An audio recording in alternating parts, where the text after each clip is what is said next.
మహాగణాధిపతయే నమః. ఓం గురుభ్యో నమః. ఓం శ్రీమాత్రే నమః.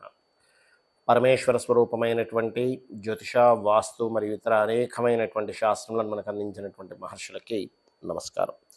హయగ్రీవ హయగ్రీవ హయగ్రీవేతి యో వదేత్ తస్య నిస్సరతే వాణి జన్హు కన్యా ప్రవాహవత్. అరుణాం కరుణాతరంగితాక్షీం ధృతపాశాంకుశపుష్పబాణచాపాం అనిమాదిభిరావృతాం మయూకైః అహమిత్యేవ విభావయే భవానీం. శ్రీమాత్రే నమః. ప్రేక్షకులకి లలితాంబిక అమ్మవారి యొక్క అనుగ్రహం పరిపూర్ణంగా కలగాలని మనస్ఫూర్తిగా కోరుకుంటూ మనం ఈరోజు చెప్పుకోబోయేటువంటి టాపిక్ 25వ తేదీ నుంచి 31వ తేదీ వరకు ఉన్నటువంటి గ్రహస్థితి ఏ విధంగా ఉంది, దీని ద్వారా ద్వాదశ లగ్నాల వారికి, లగ్నం తెలియని వారు, రాశి వారికి ఏ విధమైనటువంటి ఫలితములు రానున్నాయి, ఏ విషయాల్లో జాగ్రత్తగా ఉండాలి, మరియు అదేవిధంగా ఏ దేవత ఆరాధన చేసుకోవాలి, ఈ వారం ఏ గ్రహ ఆరాధన చేసుకోవాలి, ఏ పరిహారం చేసుకోవాలి అనేటువంటి విషయాలు చెప్తుంది నేనైనప్పటికీ కూడా చెప్పేస్తుంది సాక్షాత్ లలితా అమ్మవారిగా భావిస్తూ ఒక్కొక్క లగ్నము లేదా రాశి గురించి తెలుసుకుందాం. కర్కాటక లగ్నము, కర్కాటక రాశి. కర్కాటకం వారికి ప్రధానంగా మీకు మొదటి 25వ తేదీ రోజు ఏదైతే ఉందో ఆ రోజు మీకు ఫస్ట్ ఆఫ్ ఆల్ ఉద్యోగం కోసం మార్పులు లేదా ఉద్యోగం కోసం ప్రయత్నాలకి ఫలిస్తుంది. ఇక 26, 27, 28, 29, 30 ఈ రోజులు పర్టికులర్గా ఏంటంటే మీకు సంతానం కోసం చేసే ప్రయత్నం ఫలించడము, రాజకీయంగా కలిసి రావడము, ఫ్రెండ్స్ కలవడము, కొత్త ఆలోచనల వల్ల మీకు ఒక లైఫ్లో ఒక మంచి టర్నింగ్ పాయింట్ జరగడం అనేటువంటిది ఇస్తుంది. ధనస్థానంలో రెవెన్నందుకు మెడికల్ రిలేటెడ్ ధన సంబంధించినటువంటి విషయాల్లో అనుకూలత ఉంటుంది. మెడికల్ పరంగా ధనం సంపాదించాలనుకునేటువంటిది చాలా బాగుంది. అయితే ఇక్కడ మీకు శుక్రుడు, కేతువు 3వ స్థానంలో ఉన్నందుకు ఏదైనా ఒక ప్రాపర్టీ డాక్యుమెంట్స్ తీసుకొని ఆ డాక్యుమెంట్స్ మీద సిగ్నేచర్ చేసేటప్పుడు, అంటే ప్రాపర్టీ కొనుగోలు చేయడం కానీ అమ్మడం కానీ మధ్యవర్తిత్వంగా ఉండేటువంటి విషయాలు ఏవైతే ఉంటాయో ఈ యొక్క అంశాల్లో చాలా చాలా జాగ్రత్తగా ఉండాలి. ఒకటి. రెండవది, అన్నదమ్ములు అక్కచెల్లెల విషయాల్లో కొంత జాగ్రత్త వహిస్తూ ఉండాలి.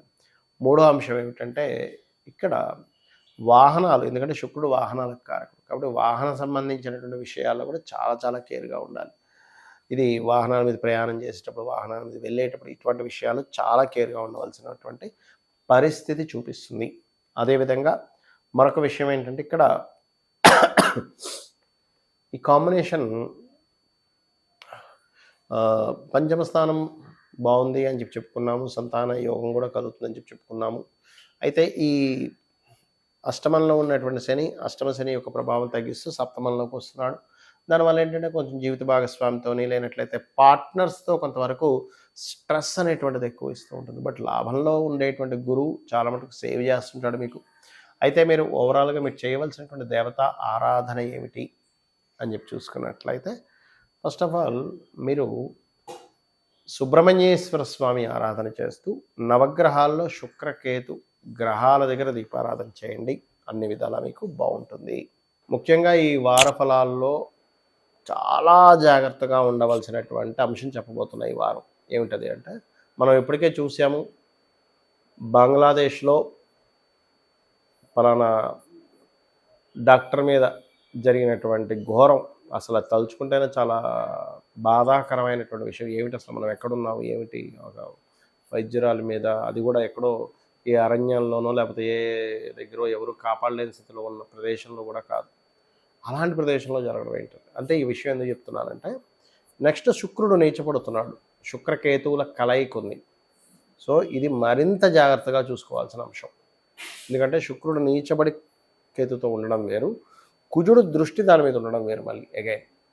కాబట్టి రాబోయే మరొక నెల రోజుల పాటు మరింత జాగ్రత్తగా ఉండాలి ఆడవారు, గుర్తుపెట్టుకోండి. అందులో ముఖ్యంగా శుక్ర లగ్నాలు అంటే ఏమిటి, మేషలగ్నము కాకుండా మనకు తర్వాత ఉండేటువంటి వృషభ లగ్న జాతకులు లేదా తులాలగ్న జాతకులు లేదా శుక్ర మహర్దశ నడుస్తున్నటువంటి వారు లేదా కేతువు శుక్రుడు కలిసి ఉన్న ఆ యొక్క మహాదశలు లేదా అంతర్దశలు లేదా ప్రత్యంతర దశలు నడుస్తున్నటువంటి వారు ముఖ్యంగా మరింత జాగ్రత్తగా ఉండండి.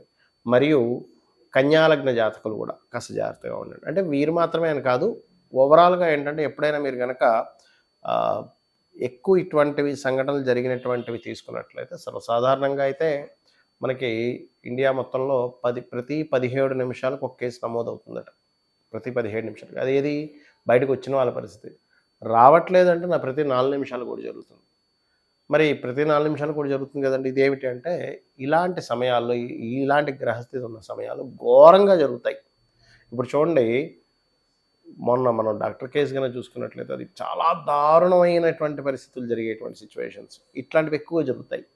కాబట్టి ఏంటంటే ఇది ఎక్కువగా అయ్యేటువంటి సమయం నడుస్తుంది. సో చాలా చాలా చాలా జాగ్రత్తగా ఉండండి. అలాగే ఈ శుక్రకేతువులు అనేటువంటిది ఫైనాన్స్‌ని కూడా సూచిస్తుంది. కాబట్టి మీరు ఎవరికైనా ధనాన్ని ఇవ్వడం, లేకపోతే ఎవరో మేము ఇన్ని డబ్బులు ఇస్తే మేము మీకు ఇన్ని ఇస్తాము. ఈ మధ్య అంతా చూస్తున్నాను నేను. రూ. 1,00,000 కట్టండి, ప్రతి నెల 30,000, 40,000 తీసుకెళ్ళిపోండి. అంటే ఎక్కడి నుంచి వస్తాయి అంటే వాళ్ళు చెప్పేది ఏంటంటే మేము పలానా దగ్గర పెడతాము, షేర్స్‌లో పెడతాము, లేకపోతే ఇంకోటి అందులో మాకు రూపాయికి రూపాయి వచ్చేస్తది. మాకు ఒక రూ. 60 వచ్చినప్పుడు మీకు రూ. 40 ఇవ్వడానికి ఏమిటి అనగానే వాళ్ళు నిజమే అనుకుంటారు వాళ్ళు. నిజంగానే షేర్ మార్కెటింగ్‌లో బాగా ఆరితేరిన వాళ్ళు ఎన్నో సంవత్సరాలు సాధన చేసి వాళ్ళకి వాళ్ళు కొంతమంది చేసుకునే వాళ్ళు ఉన్నారు, లేరనట్లే. కానీ 99% ఆఫ్ పీపుల్ పోగొట్టుకున్న వాళ్ళ సంఖ్య ఎక్కువ అందులో. దాని గురించి తెలియక, షేర్ మార్కెట్ గురించి తెలియక, ఏదో వచ్చేస్తది అనుకోని అందులోకి వెళ్ళి డబ్బులు పోగొట్టుకున్న వాళ్ళ సంఖ్య ఎక్కువ. అసలు దాని బేసిక్స్ కూడా తెలియకుండా. దాని నుంచి పూర్తిగా తెలిసిన వాళ్ళేంటంటే దానిలో చాలా జాగ్రత్తగా, చాలా పద్ధతిగా, అంటే ఒక సిస్టమాటిక్‌గా వెళ్ళి తెచ్చుకుంటారు అందులో వెళ్ళి.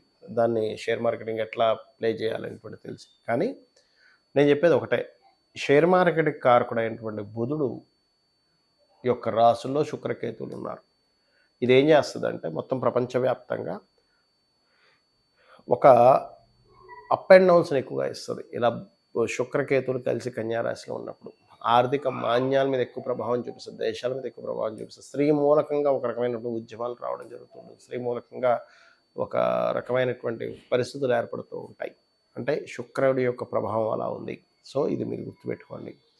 అదేవిధంగా మరొక విషయం ఏంటంటే ఇక్కడ మీరు అర్థం చేసుకోవాల్సిన విషయం, మీరు మీ యొక్క జన్మజాతకంలో గనక శుక్రకేతు అంతర్దశలు లేదా మహాదశల్లో వస్తే కూడా మరింత జాగ్రత్తగా ఉండండి. మీరు చూసుకుంటే తెలిసిపోతుంది. ఇవాళ రేపు మీరు నెట్‌లో కొట్టిన మీకు మీ డేట్ ఆఫ్ బర్త్ కొడితే మీది ఏ మహాదశ అంతర్దశ నడుస్తుందో వస్తుంది.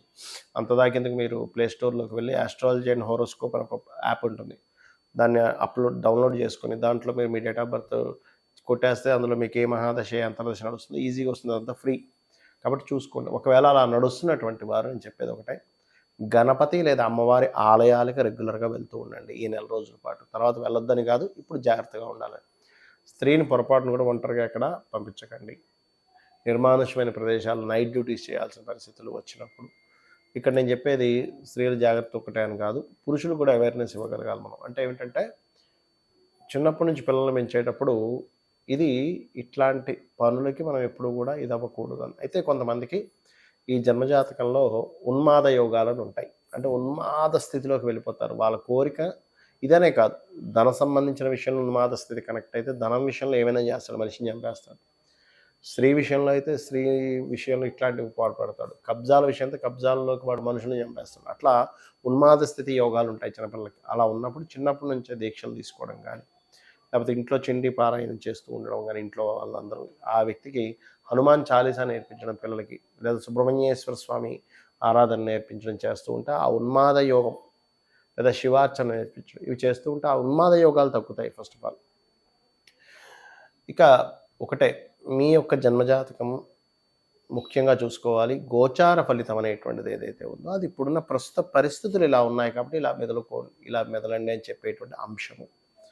ఇక మీరు చేయవలసినటువంటి దేవత ఆరాధన ఏమిటి అని చెప్పి చూసుకున్నట్లయితే, అంటే అందరూ కూడా చేయవలసింది శుక్రకేతు, రాహు, శని గ్రహాల దగ్గర దీపారాధన చేయండి. గోవులకి క్యారెట్స్, బెల్లము తినిపించండి. మీకు ఎటువంటి ఇబ్బంది రాబోతుంది అన్న, ఇప్పుడు చూడండి, ఇప్పుడు పరిస్థితులు ఇట్లా ఉన్నాయి, బయటికి వెళ్ళాలంటే కూడా భయం వేస్తుంది అనేటువంటి స్థితిలో ఉన్నారు కొంతమంది.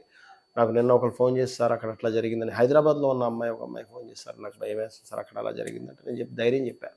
అంటే ఏమిటి, మనం ఎక్కడో జరిగిన సంఘటన కూడా ఇప్పుడు ఇక్కడ ఉన్నటువంటి వాళ్ళు లింక్ చేసుకుని భయపడుతున్నారు. కాబట్టి భయపడకండి. అంటే మీరు ఎప్పుడు కూడా అమ్మవారిని నమ్ముకుంటూ మీ యొక్క నిత్య సాధన అనేటువంటి చేస్తూ ఉండండి.